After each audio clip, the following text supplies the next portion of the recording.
And what did you say to yourself when you were out there playing and there was nobody there to watch you, cheer you on, to be proud of you when you did well or tried hard? It never really dawned on me. When it dawned on you, what did you think? It made me sad, to a point that I realized, I didn't have a dad for the majority of my life. And again, anybody that has followed my career, they knew that, I didn't know who my dad was till I was like 10 or 12. And surprisingly as it may seem, he lived right across the street from me. So, but at that point, you realized that there was a void in your life. Yes, I did. And that's a void that will be in each of these children and your other child's life unless you decide to put this on project status. Right. And I'm one of those people that believe that the father has a critical role for male children and female children. Boys and girls, they've got a critical role for each. For the boys, you're the most powerful role model that your son will ever have. He will look at what you do. He will listen to what you say. He will emulate things about you. You have the ability to be a tremendously powerful role model in that young man's life.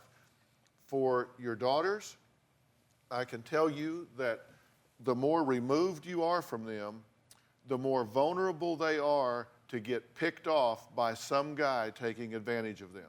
If dad's there that says you are special, you are a princess, love yourself, value yourself, care for yourself, protect yourself, and I love you unconditionally, then when some old boy comes along and says, hey, I love you, so come over here with me and let me use and abuse your body, they'll say, wait a minute, I don't need that from you. I got that from my daddy. My daddy loves me. He values me. He's taught me to love myself.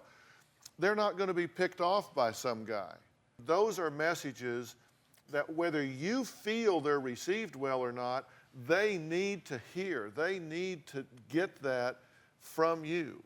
Do you agree with what I'm saying? I totally agree. Because the first love that I had in my life for a man was my father. That's the very first love that I have. And she can't get that from my dad. She can't get that from my brother. She needs to get that from you. And whether you like her or not, she's speaking the truth as a daughter.